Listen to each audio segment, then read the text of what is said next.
Hello students, in this video we'll discuss the force of interest. So we know that classically, if we're given an initial amount, P0, so P0 is the initial amount in our account, and effective annual interest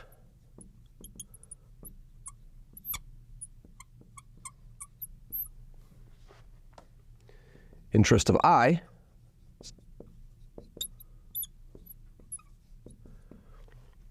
then after 1 year we will have accumulated P0 times 1 plus I. Then P1, for example, will be P0, that amount is stuck in your account, and then at the end of the year you're credited I times the amount that you put in, which is P0 times the quantity 1 plus I. So P1 is P0, 1 plus I. Now, if we go to 2 years, P2, for example, would be the amount that you had P1 after 1 year, that's stuck in the account. Then after you wait another year, you'll get P1 times I. So you have P1 times I. You'll get credited I times P1, which will be P1 times 1 plus I. Now P1 happens to be P0, 1 plus I, so we get P0, 1 plus I quantity squared. And so if we continue this reasoning, we see what? We will see that P at time t will be P0 times 1 plus I to the power t, okay? Again, this is a very simple idea and the simple notion of interest. We know that interest rates do not stay constant for long. We can read in the newspaper that the Federal Reserve is changing interest rates all the time.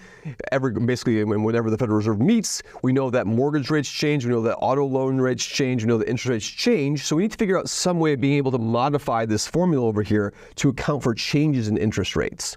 So that's our question. How can we modify this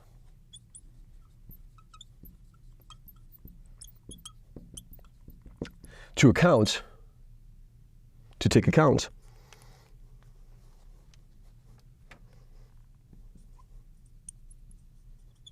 for I changing?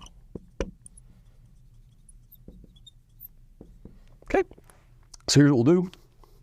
We'll first do some calculus to figure out what differential equation this thing over here satisfies. So let me take the derivative with respect to t.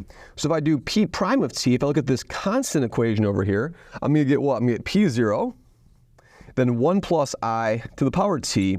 Then I'm going to get the natural log of 1 plus I. So I'm going to have the natural log of 1 plus I. That just comes from Calc 2 relationships over here.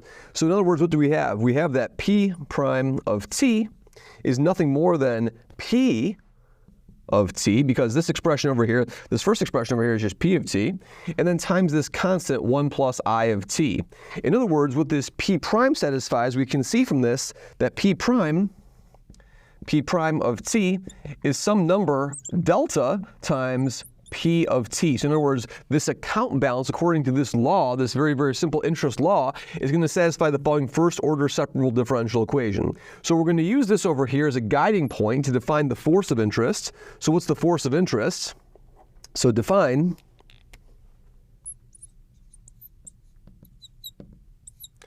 delta t, a function, this is a function now, function of time. In other words, this is something that's allowed to change. So this is allowed to change with time by the relationship p prime of t is delta t p of t. This delta t over here is called the force of interest. So this delta t is called the force of interest.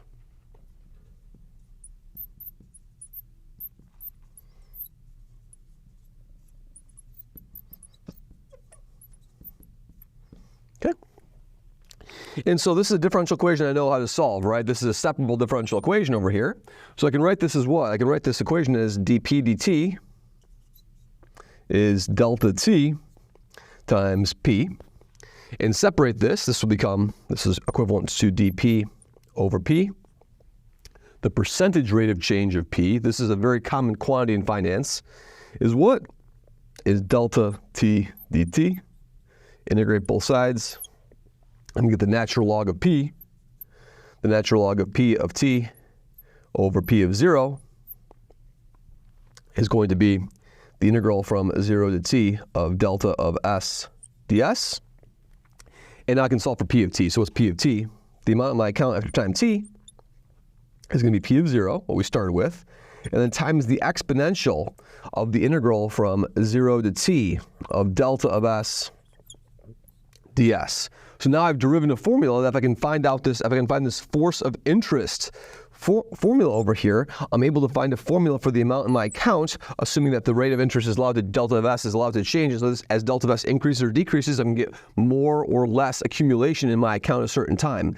Now, this is a deterministic formula. What we're really interested in, what we'll see in further videos, is that I want this delta of t not to be a deterministic formula, because I would say that you know the force of interest, you would know something like the 10-year treasury note at every moment of time for the future, or you would know the LIBOR rate for every time in the future. If you were able to know the interest rate every time in the future, you can construct arbitrage opportunities. So that's not possible. So this delta of t should not be deterministic. It should be a random variable. Nonetheless, this gives us a good model for a first approximation that allows us to go beyond the classical formula for interest accumulating in a bank at a risk-free rate of return I, an effective annual rate I, and allows us now to find a formula involving a force of interest function, which is very useful for us. Thank you very much.